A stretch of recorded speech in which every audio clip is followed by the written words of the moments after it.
Okay, so Erev Tov, good evening and good afternoon, depending where you're located. Shalom, shalom. We're going to begin. This is also being recorded, so we'll be able to enjoy it, whoever those of you or those who have not be able to join us. So, good evening and shalom to all those of you in Israel and those of you in America or wherever.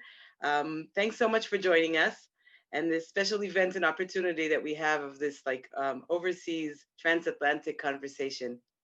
My name is Esther Fisher. I have the zchut of being Rosh Midreshet Ein Hanatziv.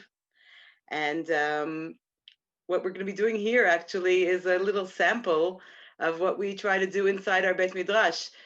We have the privilege of having overseas students with their Israeli peers, and this ongoing cultural discussion is something that happens in our Bet Midrash, but we are proud and happy to have the opportunity to do it um, also online with all of you, and thank you for joining us. I'm just going to say a few opening words before I pass on to our facilitator for this evening, Shira Hecht-Kaller. But just a few opening words, and we're gonna begin. So in a few days, we're going to be starting. We're going to be lighting our Hanukkah candles, and as we all well know, women are obligated in mitzvat ner Hanukkah, even though this is a mitzvah taseh she'azman grama, a time-bound mitzvah, which usually or sometimes women are exempt from. So, as we all know, a well-known explanation is given to this in the Gemara. Nashim afhen hayu ba'oto hanes. They were also part or included in the miracle, and that is why they have to light candles.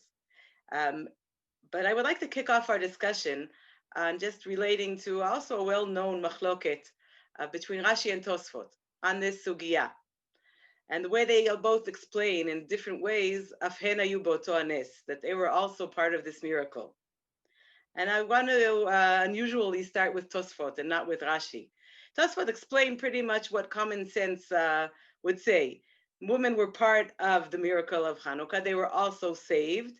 And it's doing such, they should be part of the mitzvah that signifies just that. Rashi surprisingly goes in a different direction and says not that they were part of the miracle, but in his words, Alidei isha na'asa hanes. The miracle was performed by women. It was a woman-made miracle, and goes on to relating to a traditional tale of that emphasizes the important role that a woman had in the miracle, in the victory of the Hanukkah story. So personally, I always wonder what made Rashi, who's usually a Pashtan, usually goes with the Pshat, what made him choose this path of commentary. Maybe it was the fact that he was a father of daughters, as we all know. But I just want to relate shortly to these two explanations that they could be a kickoff for our discussion that's coming on. Because these two explanations represent two attitudes that we will be discussing this evening. Tosafot emphasizes that women were part of history.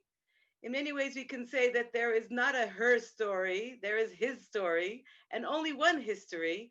And women and men together were part of this historical event. And therefore, because they were part of it, then there's no reason that they should be exempt from the mitzvah. So they were included, they were passively part of this historical event. But Rashi takes it in a different way and emphasizes the special role that women had in this event. Without their initiative, says Rashi, we wouldn't have a miracle to be celebrating in a few days. So there was a new unique active role in these historic events by women. They didn't sit around and wait to be saved. They made the miracle happen. And actually, only due to these special circumstances, tells us Rashi, are they required to do this mitzvah. If I may, in Rashi's view, only if women play an outstanding role, they will be part of the crowd and they will be mechuyavot. So I think I already presented a few points that can take part in our discussion with upcoming Hanukkah. Are women part of the crowd? Are they leading the roles? Are they passive? Are they performing a miracle? Are they included in the miracle? And I think that's enough for our opening words. And I am pleasantly honored to pass on the lead from this point to Shira Hechtkaller over there in the United States, the educational director of 929 English, and also a dear friend of mine. So I'm very happy to have her here, and thank you in advance, Shira, for taking part in this evening or day. Of course, absolutely. Hi, everyone. It's good to see you. It's wonderful to see you all. Good afternoon, good evening, good somewhere in between, depending on your time zone. I'm Shira Hechtkoller, an educator. I'm currently in New York City, in Queens. Thank you, Esther, for orchestrating, inviting me to facilitate this most critical and important conversation. And as I sort of look into the Zoom room, I'm so delighted and very humbled to see both teachers, mentors, friends, colleagues, and students. Hi, Tamar, which for what promises to be a very rich and fruitful conversation today. Just a word on format as we jump in. In just a moment, I'll introduce each of the participants to the conversation, give some brief bio sketches, then we'll be posing questions. Each participant will have a few minutes to engage in an answer and then engage in dialogue, after which we'll leave some time for questions and answers. Our aim is to be done, obviously, by 2:30 New York time, 9:30 Israel. If you need to pop out early, no worries. We actually know a lot of people can't be here today. They told us, so we know that this recording is going out to lots of people. So if you have to leave early, just pop right off. That's fine.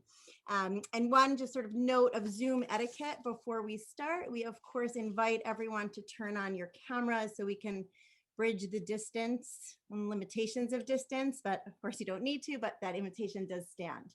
And I guess just please remain muted throughout. The chat box will be open. We'll be looking at it and curating some of those questions at the end when we open for Q&A. So I just want to start to, honored to introduce our panelists and conversationalists really for today. Rabbi Dr. Esther Fisher. We'll run through the bios. There's a lot here. I don't want to miss it, but I might go a little fast for time's sake. But I think every title matters. Esther is a graduate of the first class of the Midreshet Ein Hanatziv in 1986. She teaches Talmud, rabbinic literature, and gender studies. Her master's is in Talmud from the Hebrew University and holds a PhD in gender studies from Bar Ilan University. She's one of the founders and instructors of Nigun Nashim, a Beit Midrash in Oranim, graduate of the Israeli Rabbinical Beit Midrash of the Harman Institute, together with Midreshet Oranim. And she's a member of the rabbinical organizations Beit Hillel, Torah Chaim, member of Kolech. She lives in the kibbutz of Meirav, married to Benny, and is the mother of 5 and grandmother of 3. Maharat Avital Engelberg is the director of spiritual engagement at Congregation Beth Shalom in Providence, Rhode Island, and she's a Ramit at Midreshet Ein Hanatziv as well in Israel. She was a fellow at Midreshet Lindenbaum's Halachic Studies program, was ordained in Maharat's Advanced Kola program. She's taught at Maharat as well as at various educational institutions, both in the United States and in Israel. Alongside her formal educational work, she's a board member at Nemanei Torah Avodah movement, an activist in promoting separation of religion and state in Israel. As part of the Chupot program, she officiates Orthodox weddings. And together with female rabbinical students in the ET movement, she's filed petitions to Israel's Supreme Court to allow women to take the state's rabbinical exams. And finally, Tehila Friedman is a Chaverat Knesset, member of Knesset of the Blue and White Party, Kachol Lavan. Tehila was a research fellow at the Harman Institute, program director at Shacharit, think tank promoting new social covenants in Israel. She's a former chair of Ne'amanei Torah V'Avodah, as well as a board member of the Yerushalmit movement, a nonprofit organization for a pluralistic Jerusalem. She was a fellow in Mandel leadership, director of the Israel office of the Jewish Federation of Central Jersey, a grant officer at Rothschild, and an advisor to Natan Sharansky. She lives in Jerusalem with her husband and 5 children. So as you can tell, we have a lot of underachievers here today, so right, hopefully. I want to jump right into our conversation after that. So welcome everyone. Thank you all for making the time to be here for this really important conversation. I'm going to jump right in and pick up on Esther's introduction and, if I may, the role of miracles in this moment, and really pose a question to you, the panelists. In your view, when we think about the arrival of women and to the place to which women have arrived, is this, right, the fact that we have gone to this place, a miracle, quote unquote? We call it a miracle when we think of the many challenges and the glass ceilings that we have been able to break? Or is it a progression, a natural progression of society and of history, right? And to further the point, was this miracle performed by women leading the way to change the establishment, or did it percolate up from the bottom? So how do you imagine, right, packed into that question, this moment, miraculous, natural progression, from where did it stem, and how did we arrive at the moment that we are in? I think maybe Esther, if you can lead off on that. I'm gonna I want to suggest that Tila would be first, because I know she has a little tight schedule. So let's give her the. Is Tila here? Yeah, Tila, just unmute. You're muted. Just unmute yourself. Yeah, I'm sorry. So thank you for having me. It's a pleasure. And it's true that I'm a little tight. I don't know. Am I a little tight because I'm about to go to vote and I don't know when exactly. So I'm going to run back and forth. I always think that I'm an outcome of a very asirat todah. I'm not sure how you say it in English. Full of gratitude.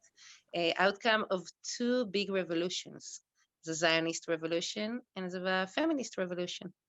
We are all privileged to live in this generation that those two amazing revolutions, miracles took place. So, and I'm saying that because I see a lot of similarity between those two. First, I'm Orthodox. Most of us are Orthodox, but fair to say that generally the Orthodox world were against both of those revolutions. They were perceived as something which is a big challenge to the traditional world. It is. In a way, both revolutions are being digested into the Orthodox world, but still, it's not.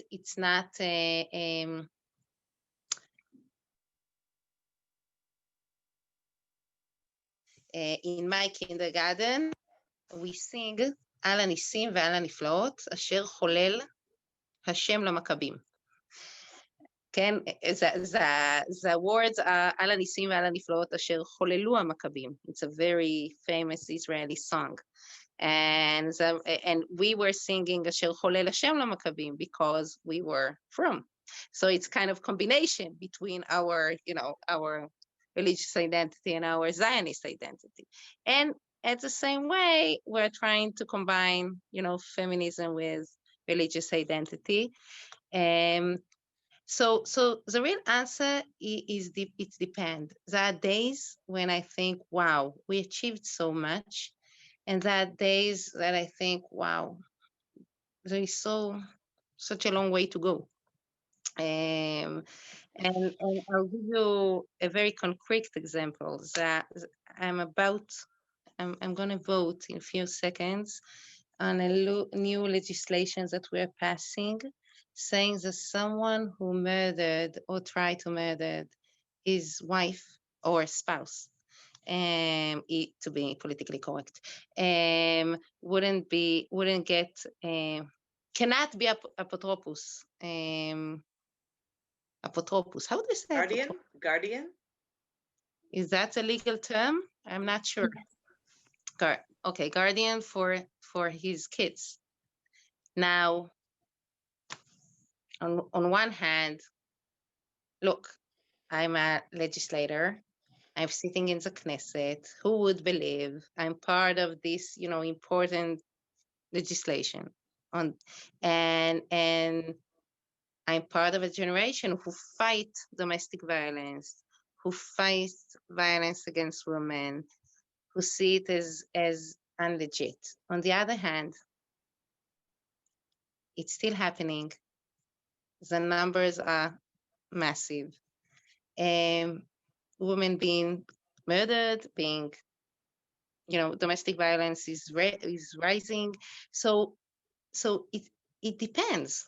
It really depends. I mean, there are days that I'm thinking the situation is horrible, and there are days that I'm thinking, well, but it's also we need to admit that those things that today we fight were perceived as something just legit. They were perceived as part of the natural world. Domestic violence, rape, those things always happened. They were just something that, women suffered, and that was it. And today we fight them. So yes, it's a miracle, and it's a natural progressive, and there is long, long way to go. So it's all together. Thanks. Amazing. Thank you for that insight, the framing, the practical grounding of the theoretical question. I think bridging that is very helpful for everyone to situate where we're at. Maharat Avital, do you want to offer some reflections? Okay, thank you. Good evening, everyone. When I think about this question of the miracle, I think about like, is nature or nurture about the woman behavior and identity? And as we usually will answer about this question, I will say it's some of those both. It's a tahalich. It's a path that we need to do. And as we learn in the halachic world about the combination of hit'aruta deletata v'hit'aruta dile'ela, I learned today how you say it in English. So it's the Kabbalic phrase of awakening from below and awakening from above. I hope I said it correctly. Like the idea that you need two for a tango and you need a couple of people. You need a village. It takes a village to a miracle.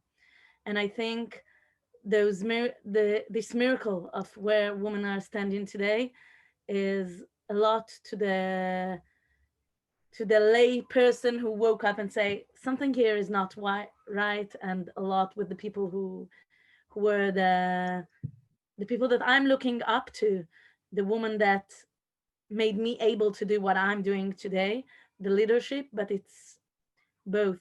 And maybe I will say just another sentence about it, that maybe it's not a miracle, but it's a hard work. And sometimes hard work looks like miracle when it happens. And we are still working on this miracle and to make it as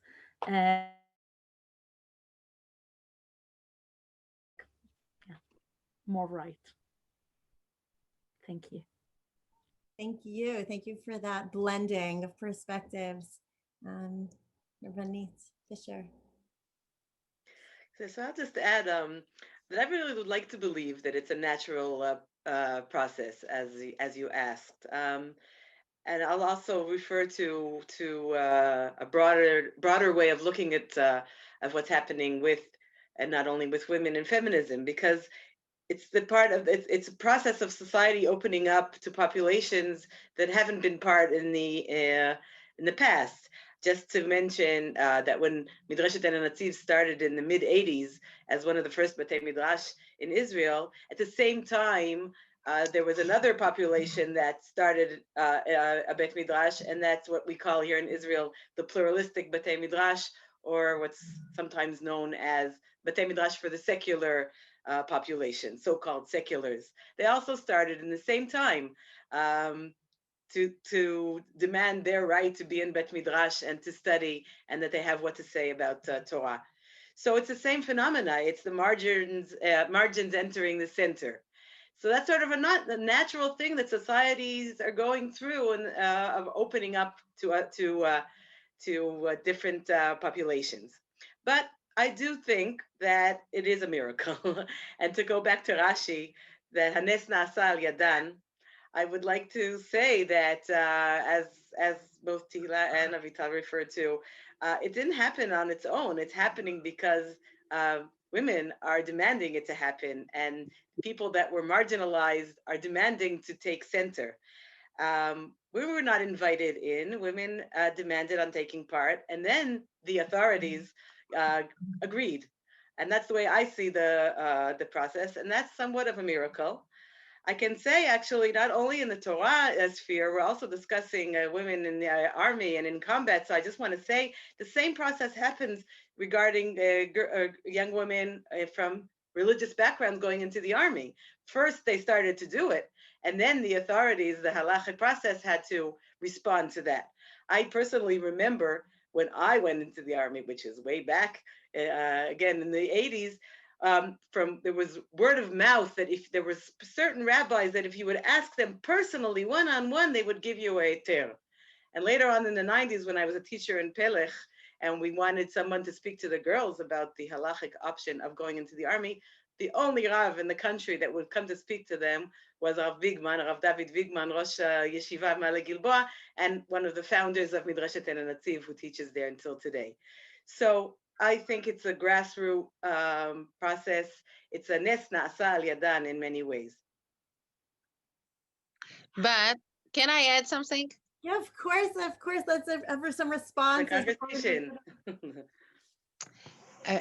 I many times I think, why is it taking so long? So you mentioned, the girls, the religious girls going to the army. This is actually going pretty fast, I must say, the change. But in general, look, I'm counting Knesset members, women Knesset members, it doesn't move very fast. And when you look on women in leadership roles, it's moving pretty slow. And unlike other revolutions. So when I'm thinking, why is it moving so slow? I think it's because it's not only, you said we demand a place in the center, but it's also that we're taking someone's place. If I'm in, someone is out. So if you look at the LGBT,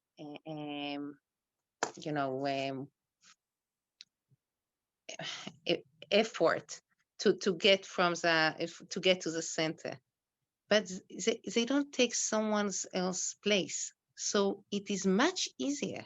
There's a threat here of what is family, but it's not like, okay, if there's a conference and the speakers used to be only men and now there will be half women, so half of the men wouldn't speak. Or if I go to lane, it sounds primitive, but think about it. If there were 7 people who go, Olim La Torah, and now half gonna be women, so there's a half that need to give up their place. And it sounds ridiculous, but there is a big truth behind it. And it makes it a very, very, very hard and slow change. And if we wouldn't have men fighting near us, with us, for us, it's not going to happen, because someone needs to give up. Yeah, I want to pick up on some of that, right? Some of that thought, along with something that Avital mentioned in terms of nature versus nurture, because I think it leads us to think about the structures, the systems, and the placement of women in the conversation in a bit of a different direction. And I want to touch on the question of heterogeneity, right? And I will pose to you, and I think this really relates to Hilat, to what you're saying as well. To what extent could we have people give up their seats for a better norm, for a better whole? And I'll pose the question this way, right? Do you personally think that there is a distinctive way of women's way of learning, right? A women's way of poskening, a women's way of engaging in the political arena, of a women's warfare, right? And does the entry of women into these spheres fundamentally change the sphere? If yes, right, how so? And what are the implications of that? If no, then it obviously leads to the question of, why would someone give up their place at the table for a woman to enter into the conversation, right? The idea is that if there is sort of a distinctive feminine female way, then we would want that as part of the aggregate. But if not, then what would be compelling or propelling somebody to give up their space? So it's a larger question that touches on some of those themes, but offering that as an opening for just reflections on heterogeneity. Who is going first? Maybe Avital, do you want to start, because you offered the ideas of nature versus nurture. Is this a distinctive women's question? Is it not? So I think it extends from that. It's not the exact same question, scientific question, but it does flow from that.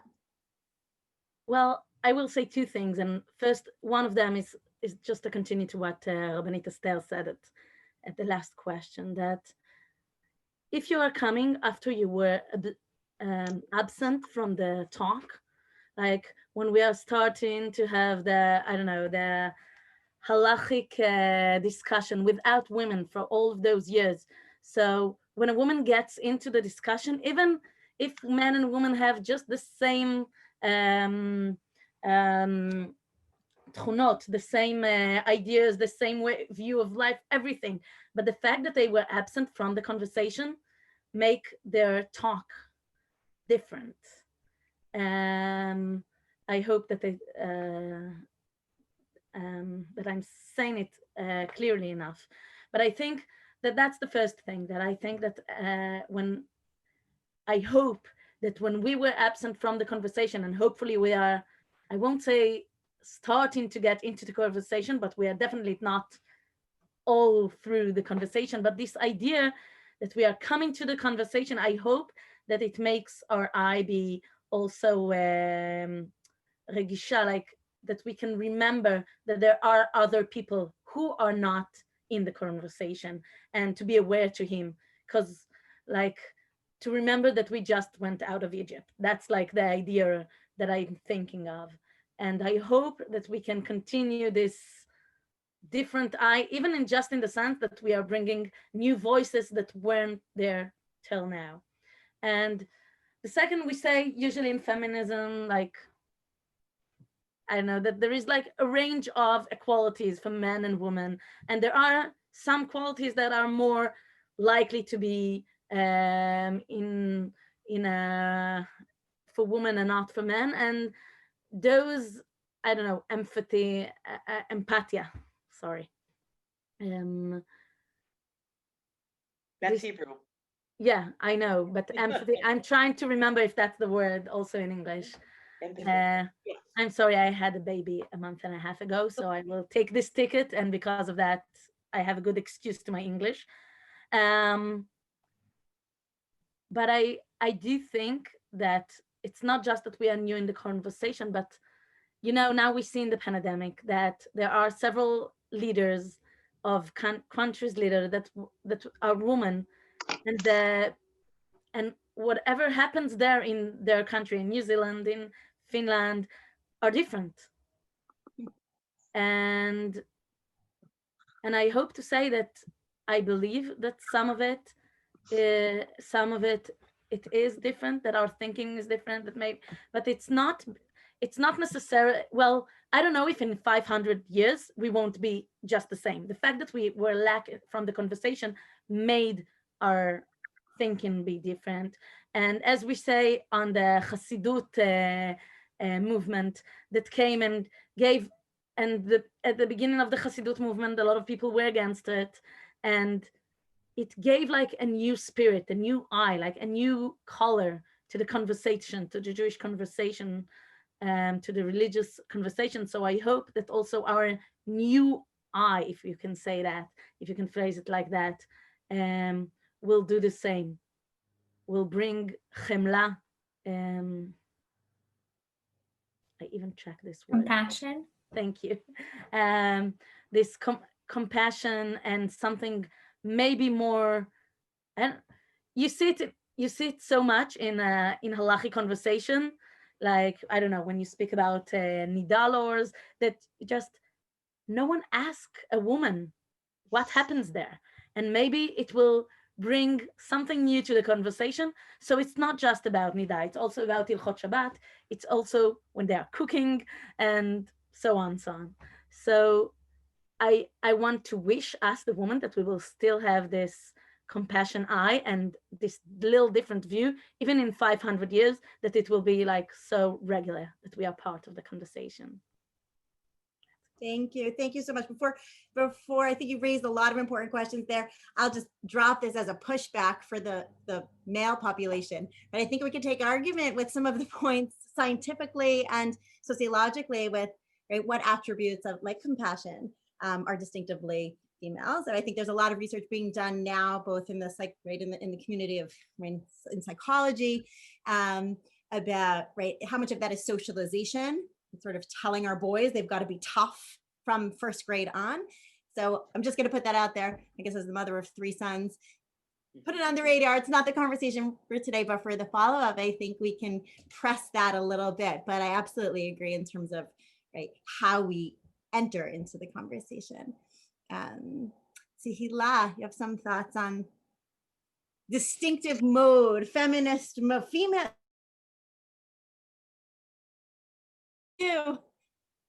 First, for sure, we're doing politics differently.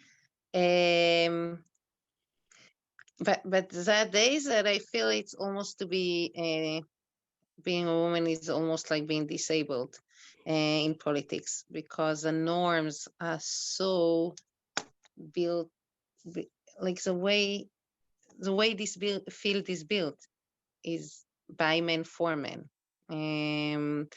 The notion of competition, group competition. I think how few women play football, basketball, every sport which is group based versus sports like athletic. Women are pushed towards sports, individual way of individual sport. I'm not sure what's the term. So it's not about, well, we were born like that or we are raised like that. It doesn't matter. Right now, this is the way we are, and we play differently. And as a religious woman, I must say, I feel that we have double, like the glass seal.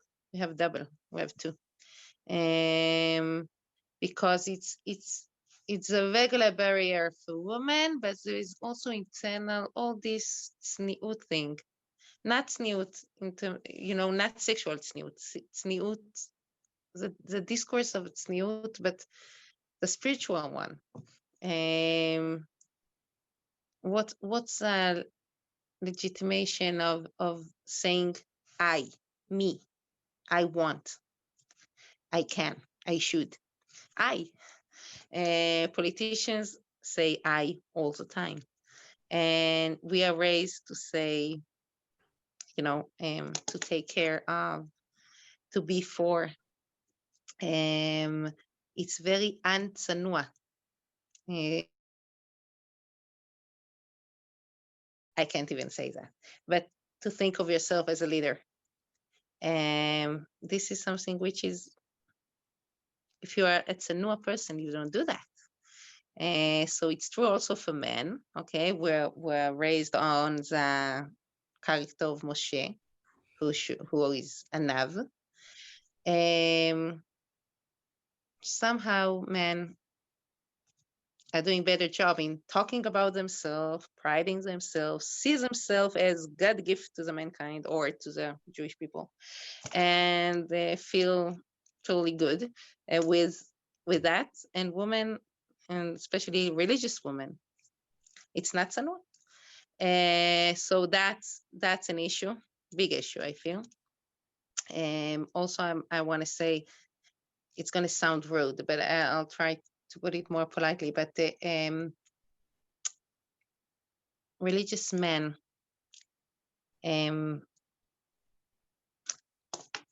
I'll give example. Okay, Ayelet Shaked, who's a very famous Israeli politician. She was the head of the Yamina party, like the Orthodox, modern Orthodox party, kind of. She was not born and raised in our word. And it's not accidentally. She couldn't be who she is had she grew up in a religious education. And religious men were 100% good with her, but they would never let someone from their gang to be in her place. There are things that are legit for secular women, but not for our women. Our women should be tzanua. So there is a double standard here. Also, a very famous writer, Sivan Rahav Meir. She's not a writer. She's a TV journalist, ultra talented. Defined herself as ultra orthodox today. Again, was not born and raised in our world and could not be who she is. And again, people are, adore her. Would that be as legit for someone from our world to be in her place? There is a double standard. It exists. And that's a double glass seal that we need to break. And after... So I'm going to continue to then and shift it a little bit. I think the pain there for people who experienced it in different worlds, who inhabit different worlds, and maybe this leads to some of our next conversation about American feminism, and right, that pain when you experience it is disorienting. I mean, I'll tell you from my own experiences. I started my professional career as a corporate global law firm. There was no question that I could sit around the table, right, with the big boys, so to speak, negotiating multi-million-dollar contracts. Nobody questions that. And then I left because my heart was in Jewish education. And the first, right, Talmud shir I gave to a group of a mixed audience, I had a 17-year-old boy say to me, "What are you doing teaching me?" And I was like, jarred, right? My whole identity like crushed inside. Like, how can you go from a place where no problem? And my response to him, because he was a 17-year-old boy, was, "Do you have any problem that I just negotiated a contract for Mercedes-Benz last month that was worth $20 million? He's like, no problem. I said, good. So let me teach you a Daf Gemara, right? Like, you have to bring it into that language. But that like disorientation of living and inhabiting different worlds is jarring. And I think for Americans, you see, it stays the same. I can give a speech on the Knesset podium, and I would work on it quarter of the times, and I would work on lousy Dvar Torah in shul, because Dvar Torah, that's serious, and second, I would never be as professional in that because I have to jump into the conversation and say, and you're saying to us, you have work to do because we are educating this generation. And I think that your words, Tehila, are so important that we will keep in mind when we are speaking for girls in high school, and of course gap year, of course in Midrasha, that this double standard, there's double ceiling. We need to say to them, you can do it. And I think that this is one of, I won't say the most, of one of our very, very important things that we need to do. It's not only you can do it, it's yours. It is yours. Nobody let you. Nobody give you. Nobody metzaref אותך. It is yours. Shul is mine. Torah is mine. It's not someone letting me. And yes, there's a pain here because it's painful, because after all those years, it's still there's a fight yet to be won. We're not there yet. Yeah. I want to shift one question, because I know at Ein Hanatziv there's a lot of thinking going on in this regard, and certain initiatives that are opening up in the coming year and years, and just shift the similar line of thinking to service in Tzahal, and sort of just raise and ask the question, how did your service, right, in Tzahal impact the work that you do today? If so, right, if that is the case, and what were the challenges then? How have they changed between then and now? And perhaps how does a year of Torah study before Sheirut B'Tzava impact, right, the military service and kind of moving forward? So it's a similar strand of, well, are there distinctive female ways of doing things here? Let's move it into the realm of the Army. For the Americans on, this is, you know, a different framework, but I think it can illuminate a lot of the way we're thinking about the roles we inhabit. Esther, do you want to open with that? Yeah, sure. Thank you for that great question. I'm still like profounded from what Hila just shared with us, and I agree. It's painful, and it's really something we have to regard to. But I'm going back to your next question. First of all, I want to say that these two, like I would say, identity cards of Midreshet Ein Hanatziv, and not only us, but I think we were the ones that were there first. The acclaiming serious learning in any area of Jewish literature, along with milechatchila, army service as a part of our Zionistic responsibility. These two things are deeply connected, because in both of them, it's the idea of we're not sitting on the borderlines. We're reclaiming our role. One of them is in the sphere of Jewish learning and Bet Midrash and being a Jewish leader, and the other is our Israeli identity and our mission in Israeli society and nationality. So women are no longer willing to be bystanders, both in Bet Midrash and both in army, and they want to be on the field and part of the game. And I think it's deeply connected. So that's one thing I want to say, and I think that in that way, the idea of spending a year in the Bet Midrash before your army service is not only, of course, a spiritual and like journey and finding your spinal cord and your identity, but it's also taking responsibility and claiming your space first in Bet Midrash and ongoing into the army. So one more thing I want to say about the army issue, because I think way back, this is like, I think I'm the oldest one on this panel. So when I was in the army, it was like way back. But I had it easy because back then it was clear that if you are a religious girl going into the army, then you're going to go into education. There's no question. Okay. And that today these young women have so many options of where they're going to do their army service. And that can be pretty confusing, including something that's very talked about now in Israel, in elite combat units. And I must say, and I'm going to say this briefly, that this question that's going on, or discussion that's going on here in Israel about allowing women to be in these elite combat units, it really challenges me, and it challenges the feminists in me. Because on one hand, the liberal feminist in me will shout out and say, of course, there should be no option closed for women. But another voice in me, maybe it's the cultural feminist in me, will say, why? Why do we need this? Is this where we want our young women to be steering them to? Aren't there alternative ways of us assisting our national? Maybe we should all be rethinking about this militarism and what's going on there. And isn't this our feminist contribution of changing the way of thinking? So I must say at this point, because this discussion is ongoing, that I'm not sure about what role I'm supposed to be taking here. And I know that our students want to hear from us what we have to say about that. And Amita Vital and I myself have interesting discussions about this. So she's going to probably say something a little different, but also from her personal experience. But this is something that we're challenged by and we have to really deeply think about. Yeah, well,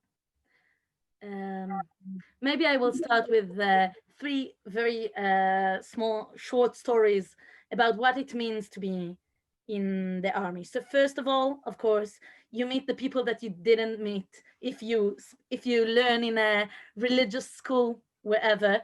So you didn't meet them on a basic level, like the secular world that usually, I know I met a woman in my course. I was a tank instructor almost 20 years ago.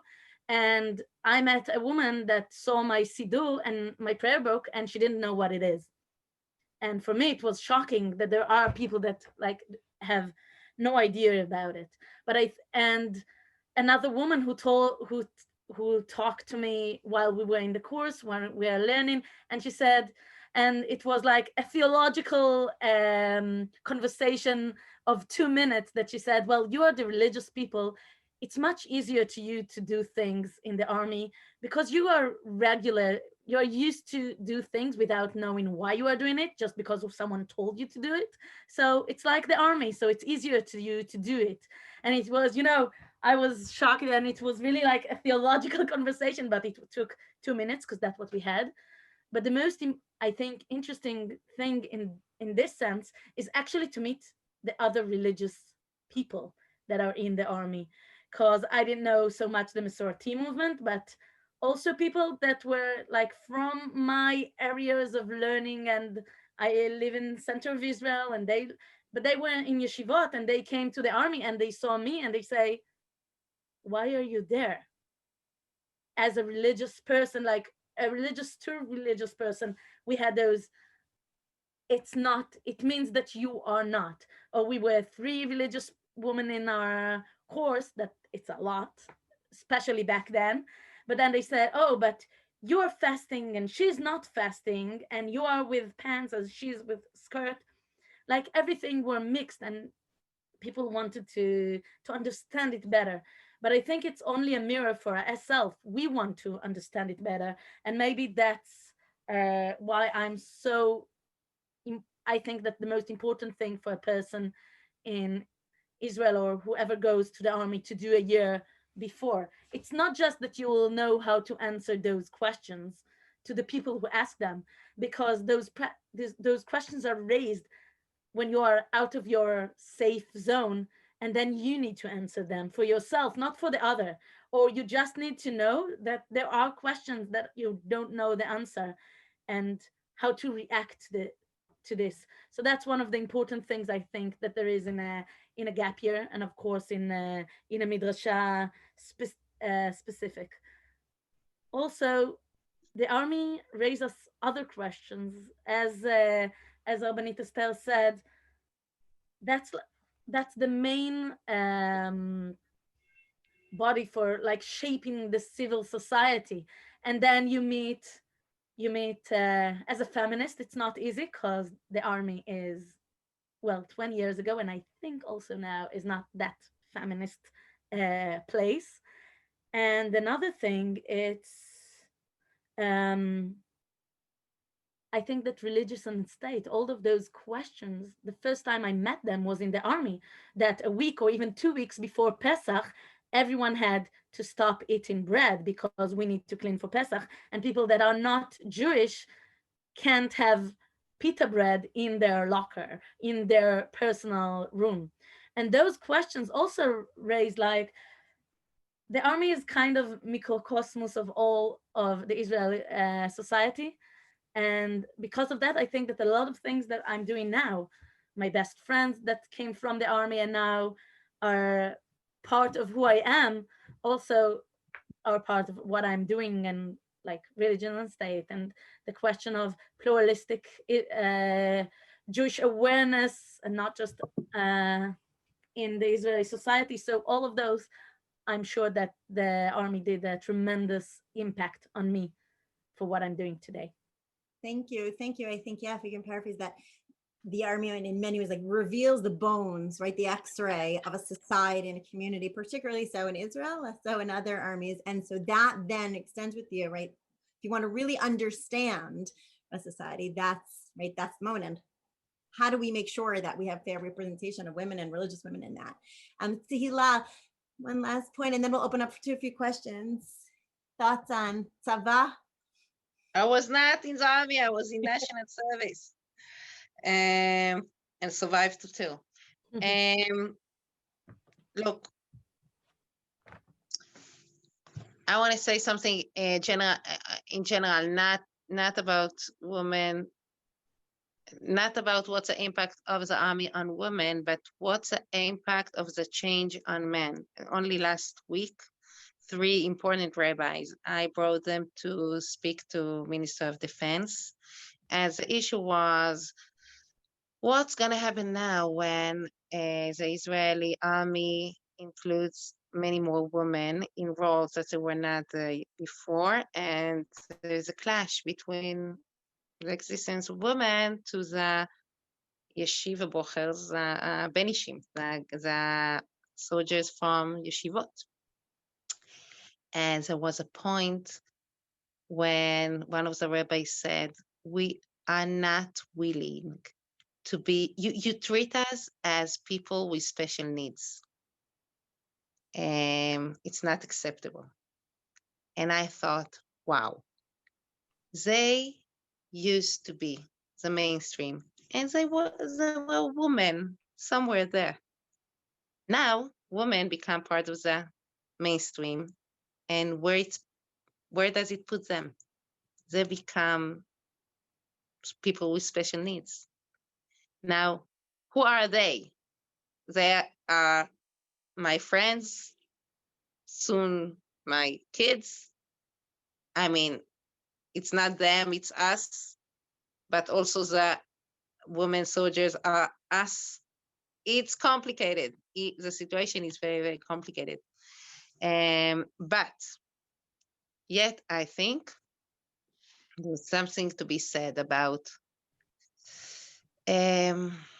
moving from being the mainstream to be people with special needs.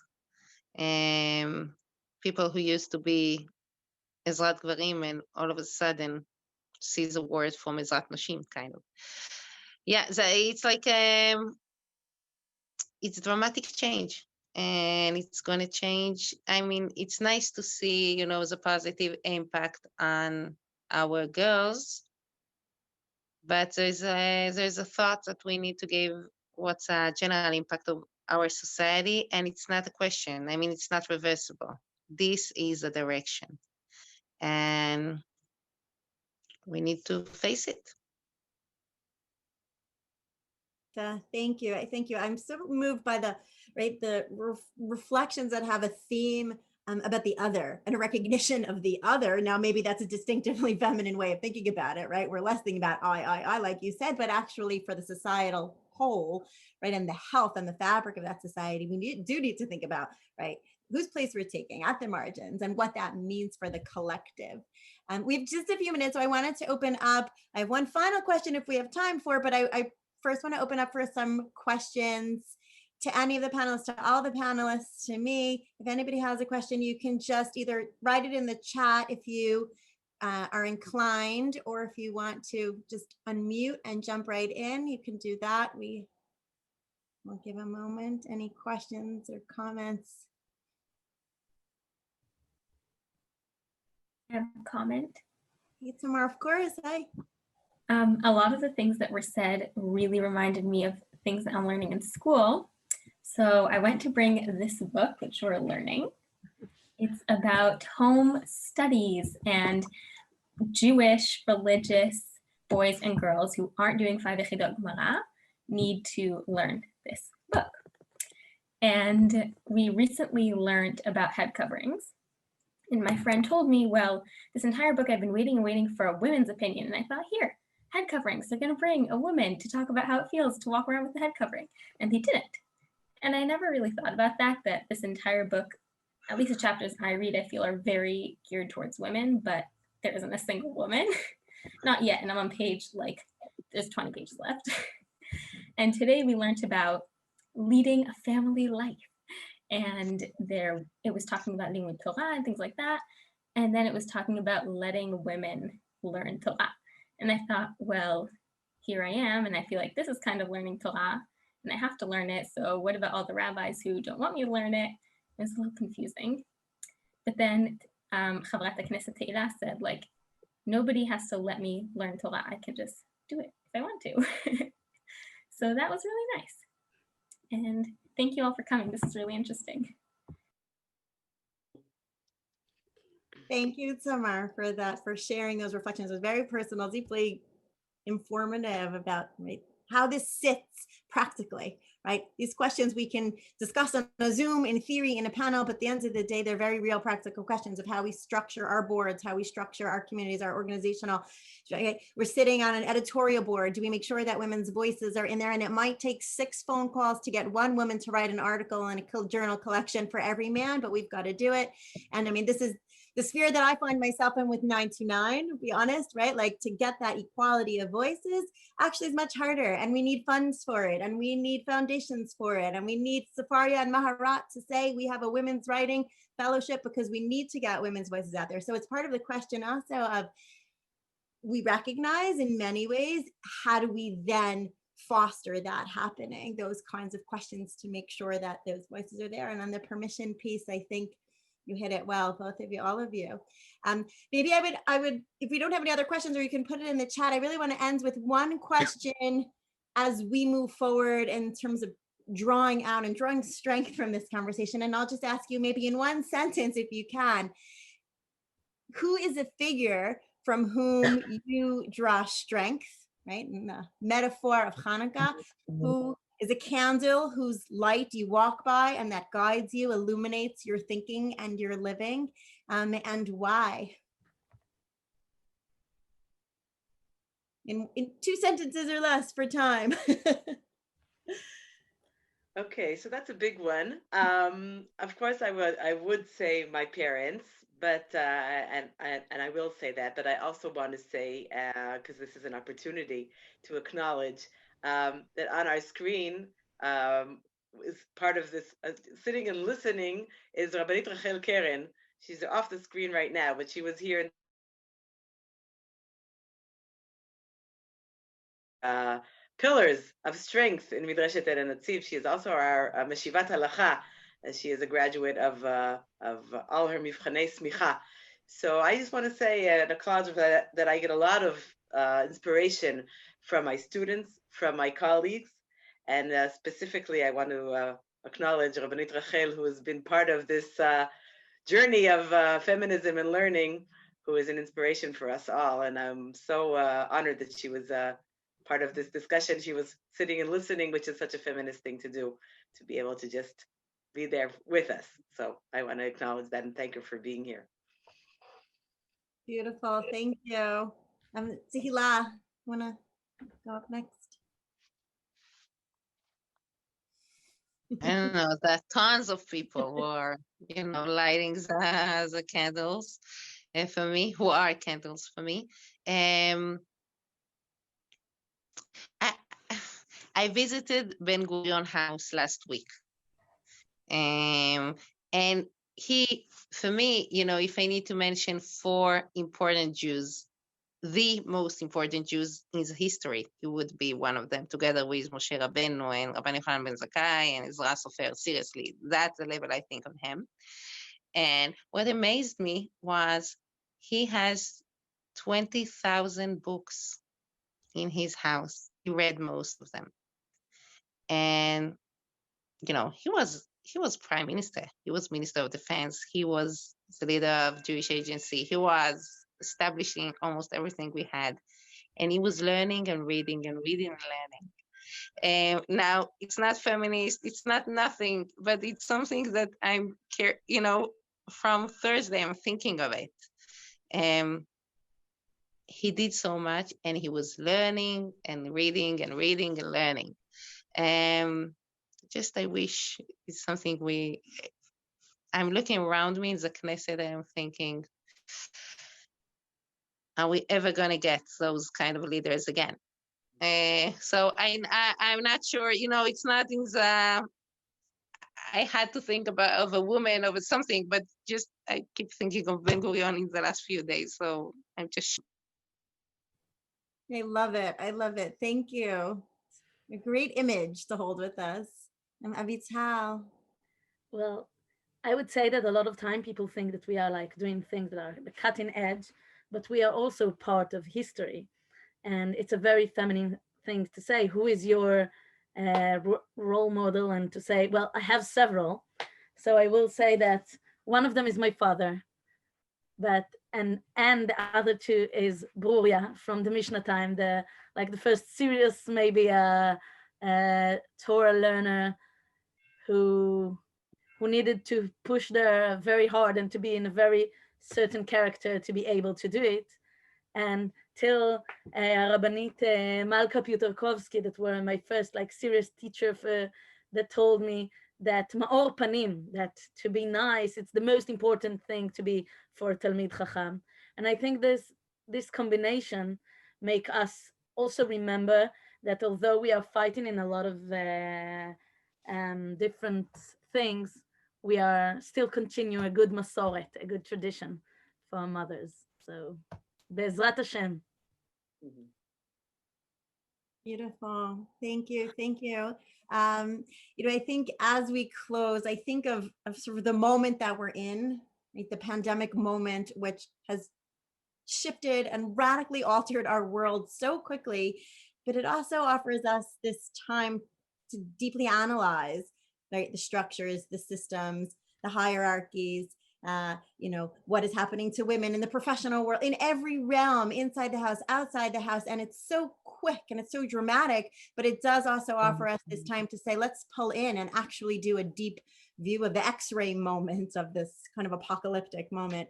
And in much the same way, I think, we talked about the speed of the feminist revolution and all its different iterations and different waves. And there were some comments of saying that, oh, it's been a slow process. But actually in the arc of history, it's been quite fast, right? When you think about the past few decades. And in the religious community, certainly religious community in Israel, and I mean, I'm not grounded there, but I have a tentacle there. It's been radically fast. So I think that also offers us the combination, the moment that we're in of saying worlds collapse and shift and move so quickly. Do we take the time to say, step back for a moment and actually let's offer our own perspectives on how this happened, where it came from. And when we're in the process, you don't always have that opportunity. But I think now, given the structures dissipating, and to take a step back and do a deep dive into the underlying systems and how they've evolved and changed. And particularly with Hanukkah, something that is upon us, a public holiday that this year in particular will be much more internal and much more private. And so it's an opportunity and a chance to reflect both in terms of our religious existence and awareness and our general kind of universalism, global citizens of the world, to say these things that are often so public and so shared in the army, in the vibrant Beit Midrash, in the Knesset. Actually, sometimes we need to, and we have this chance now for men and women equally to pull it in and kind of internalize in a very private and sustained way at the moment that we're in. So I just want to thank you. For me, I had the easy part here. I was just going to facilitate and ask questions, but really there were so many nuggets and so much to think about on many, many different levels. I will invite everyone who is watching on video, because we will be sending this out to lots of you. I imagine, I'm happy to facilitate questions beyond, since you can offer them in real time. But this is a continuing conversation, a continuing dialogue, anchored in Torah, anchored in the Beit Midrash, and Ein Hanatziv, and all our batei, right? Or all our different various iterations of Beit Midrash and our homes. So thank you all for being here. And Esther, thank you so much, Shira. Of course, Shira and Amit Avital and Chavrat HaKnesset Tehila for your time. Everyone have a healthy winter and a Chanukah Sameach. Chanukah Sameach. Bye.